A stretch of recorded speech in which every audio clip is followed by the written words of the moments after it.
What is up, guys? Welcome back to CageChat MMA. We're here for the UFC Vegas 22 preview. Of course, we've got Derek Brunson up against the second fighter of the year in Kevin Holland. Obviously went 5-0 in the calendar year. Looking to go 6-0 within 12 months at least tonight.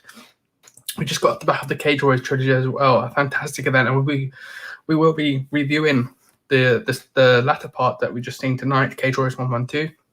Jordan Vucenic, now the Featherweight Champion after defeating Morgan Charriere by a split decision. What does that mean for Charriere? What does it mean for Jordan Vucenic? Two potential rematches on the card for him. Paul Hughes as well, who got a fantastic win on Thursday night. Those two had a split decision fight of the year contender. And now we've got Morgan Charriere, the former champion, in the mix. Maybe do it in Paris, or you take it over to Dublin or Belfast. I know Cage Warriors has got plans to go over to Ireland, whether it's Dublin, Belfast. Obviously, it depends on government guidelines and lockdowns and etc. I'd imagine. But you could do Paul Hughes versus Vucenic 2 in Ireland, or you can do Charriere versus Vucenic 2 in Paris. Sell out the crowds, make a lot of money, and the winner goes on to the UFC, of course. But back to tonight's UFC Vegas 22. Derek Brunson, he's coming off that fantastic win against Edmund Shabazian. Obviously, Shabazian maybe looking a bit too green, a bit too young for that sort of step up against a veteran, Derek Brunson, who's what, 37 years of age. You know, there's a 15, 16-year age gap between the two. He put on a good performance against there, got that third round finish, of course. And then that tops off a 3-fight win streak that he's currently on. But he's up against Kevin Holland tonight.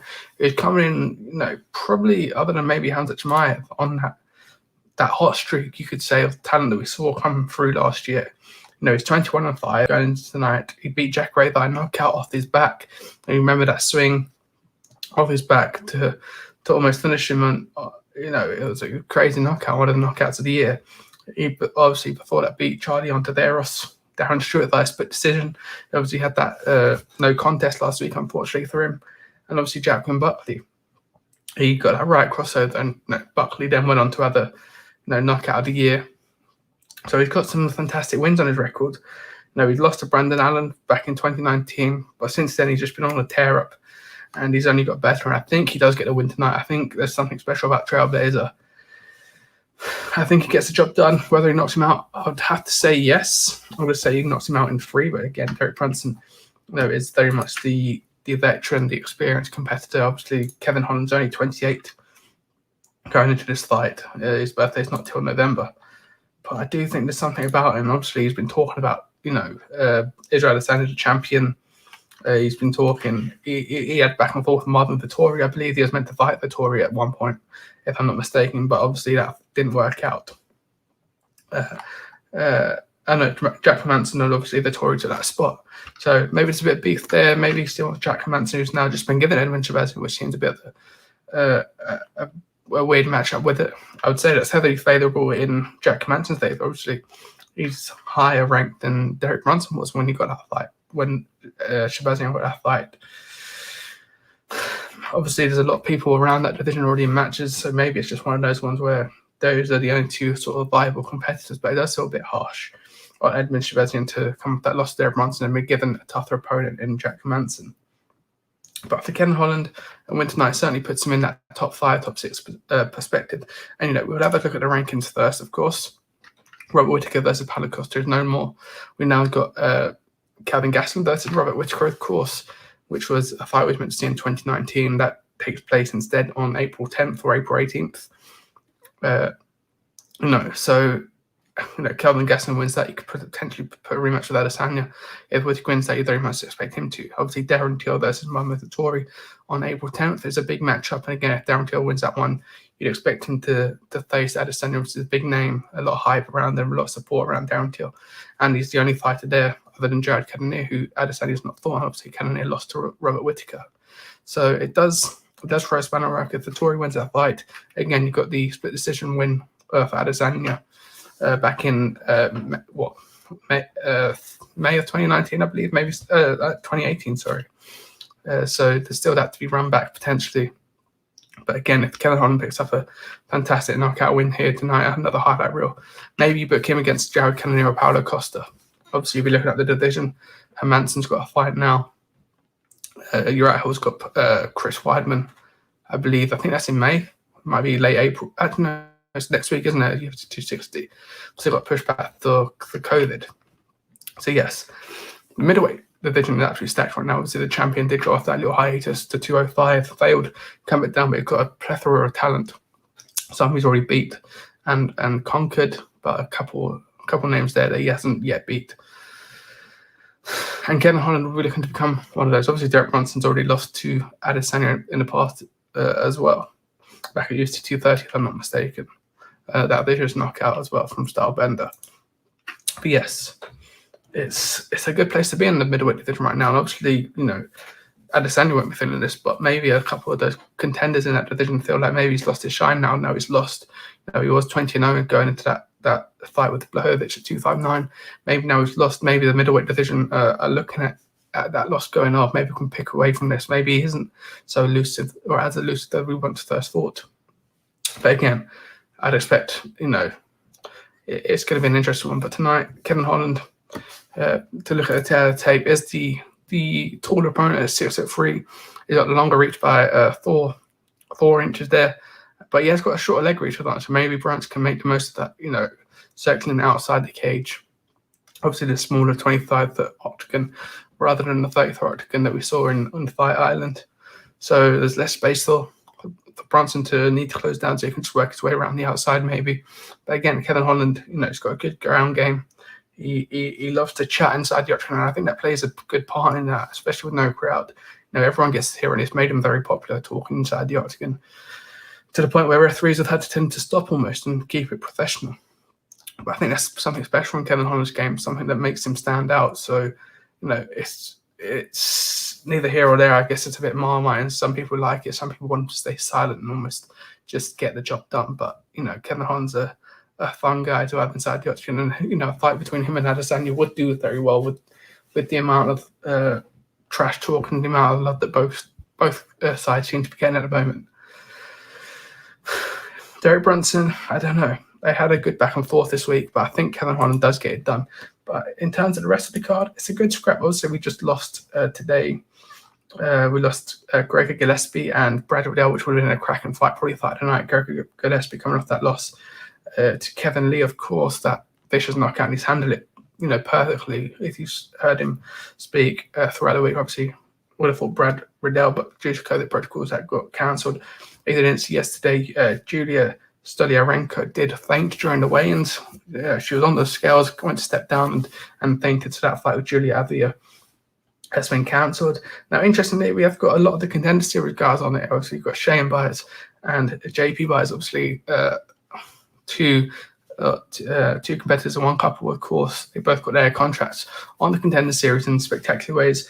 And I believe it's only the second time that couple, or a married couple, has competed in the UFC. Obviously, the first being Mark De La Rosa and Montana De La Rosa on that night. Mark did get knocked out, but Montana did get the win on that night, I believe. So maybe you see something similar here. I think that JP Byers fight is happening as we speak now as well. So I do apologize. We did run over a little late. Shall we see? Obviously, you've got Montel Jackson, Jess Strader. You've got Roman Dolidze versus Trevin Giles. That's going to be a fantastic one on the prelim of Grant Dawson. Leonardo Santos again. Grant Dawson's a fantastic striker coming off that Contender Series. You've got Marion Renault, Macy Kirsten coming through the Ultimate Fighter. She's repping the Ultimate Fighter crew tonight, I guess. It's interesting to see what she does at bantamweight. I think she's more of a natural featherweight, if I'm not mistaken, or at least she came through the Ultimate Fighter, because I did watch that series and there was some good talent coming through. But again, she's in that. She's 13th in bantamweight division at least, and going up against a very tough Marion Renault. Heavyweight tied with us is on the card, of course, tonight against Harry Hunsucker, a late replacement there for Don Tarley. Myers, obviously tied with us, are a fan favourite with the Shuey, of course, comes from Australia. Seems to be becoming best friends with Brendan Loughnane, of course, from Manchester. Both of them training over in Dubai, of course, at TK MMA, which is, something to be very envious of. Looking over at Dubai, seeing them training when gyms over here are closed for the minute due to lockdown. So Tyler to us is going to, I think he gets a win here. Obviously, Lennon Free did get released by the organisation last year, but he returned, got back into the win column, and albeit he's got a new opponent in Harry Hunsucker, I do think he has enough to get the win done, and I would expect him to, build on that Stefan Struth win that he got last year after going on a pretty poor 3-loss streak. or a 3-fight loss streak, should we say. But yeah, maybe train them with Brendan Loughnane, give him that little bit of Manchester grit, as he goes into the PFL season. Maybe Titus Thus has got a bit of that Mank sort of strength and will in him now. But yeah, it'd be interesting to see him fight. And of course, we're expecting the shoey. Obviously, in the co-main, you know what, Max Griffin versus Kenan Song. Max Griffin, a veteran in his game, 16-8, 16-5, a good scrap for the co-main event. It would have been interesting to see if Shane Byers did get pushed up into co-main, how that would have, pushed her mentally. Obviously, she's got the same opponent, right? She hasn't learned to be fighting Kay Hansen, so she had a change of opponent as well. And then you got Adrian Yanez versus Gustavo Lopez. Obviously, Yanez coming through Contender Series as well. He won his first fight in the UFC proper, I guess you call it, against Victor Rodriguez by a head kick. So again, a good competitor. Obviously, Kevin Holland came through Contender Series as well, if I'm not mistaken. Let's see. Yeah, back in 2018. So yeah, this is a huge night for the Contender Series. I think it's 4 or 5 competitors at least on the card. So yeah, Contender Series showing just why Dana White keeps doing it, and why it's probably the primary sort of induction into the UFC now. I think it's overtaking the Ultimate Fighter, and you see that in the fact that the Ultimate Fighter keeps getting pushed back later and later for the next series. There doesn't seem to be too much sort of desire and push for it to make it happen immediately, whereas the Contender Series has already been announced for his next season, I believe. But yeah, that's enough talking about that. And maybe talking about Contender Series, we'll have a look at the Cage Warriors trilogy. Of course, Cage Warriors 1-2-2 tonight. Jordan Vucenic now the featherweight title, or the featherweight champion, after beating Morgan Charriere by a split decision. One judge had it 49-46 to Charriere, while the other two had it 48-47 to Vucenic. Now, rewatching the fight, I'll probably have to rewatch it again, but rewatching it on the second time and watching it live, of course, it does still a bit of the robbery, with all due respect to Vucenic, because he's had 2 very close split decision wins now, and he's won the title back then. He deserves respect because he's put in a lot of hard work over the last 6 months and a year, and he's long done that for his career. He's 8-1 now, but I think Charriere should deservedly feel hard done by, and maybe we rerun it back because it's that close of a fight. Equally, Paul Hughes was a close fight as well. That was one of the fight of the year, and I'm sure we'll see that run back now. Even at the last trilogy, Graham Boylan said we had 2 number 1 contenders rather than Vucenic being like the official number 1 contender. So I think we do see Paul Hughes fight for the title next. The fact that Jordan Vucenic said that Paul Hughes deserves that run back probably puts him in the spotlight more than Morgan Charriere. But again, Charriere does have a huge fan base over in France, which might just be able to pull him in a little bit more. And again, maybe a little bit of politics coming to the sport. If Paris opens up before Dublin or Belfast, you book it there. Obviously, the next trilogy is going to be in London. So if we're expecting those, maybe a rematch on that one, it is going to happen in London. Maybe just with a half full York Hall, of course. Now, Paddy Pimblett came back in fantastic fashion, got a first-round submission win by a rear naked choke. The Liverpudlian defeating Davide Martinez. Poor night for the Italians, beaten by Liverpool. The Liverpudlians 2-0 tonight. Sort of like Milan 2005 all over the grin, isn't it? Or Istanbul 2005 against Milan. But yeah, it was a good performance there for Nathan Fletcher as well. He got a rear naked choke as well. So what they're doing over in Liverpool, next generation is certainly working, isn't it, on the submission basis. But yeah, Tobias Harila, I think that's his pronunciation of his name at least. Sorry if I butchered that. Did get a fantastic win over Aiden Stephen, obviously just recently signed for Cage Warriors for this trilogy event and for multiple fight deal as well. I think he's got a 5-fight contract with them. Fantastic win against Aiden Stephen in that lightweight division, of course, where Adji Starry defended his title at Cage Warriors 1-2-1 last night, of course. We've got Brian Bouland beat Liam Gittins. This one was a bit of a controversial one, a bit of a flash knockout. Liam Gittins was very vocal in the cage, very energetic in the cage, and it backfired on him. Brian Bouland with a beautiful uppercut, which connected fantastically on the chin of Gittins, but Gittins almost certainly got up after the call had been made. And it's one of those ones where he was very displeased that the fight had been called, but maybe a good decision, because it was a beautifully timed and beautifully placed uppercut, which hurt Gittins. But again, he fell 6-2, and it's not a loss. He go look fondly back on when he looks across the record, I reckon. So maybe you do run it back in the future. Jean Doy beat Corin Eaton fantastically well. Nathan Fletcher's mentioned win, and it was a good night for the French with Yassine Belhaj and Nicolas LeBlanc both getting fantastic wins tonight as well against Darren O'Gorman and Tom Means, respectively.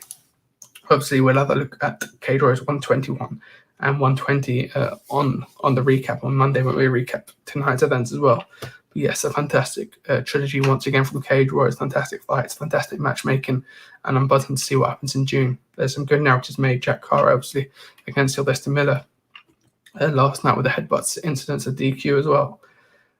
We've got the 185-pound division probably next in line for a title shot with Matthew Bond again, a fantastic win. But we will leave that for Monday and for the recap on Monday. But for now, enjoy UFC Vegas 22. Make sure to hit that subscribe button if you're watching on YouTube. Make sure to hit that follow button if you're watching on Facebook or Twitch. And I'll see you guys on Monday for the recap.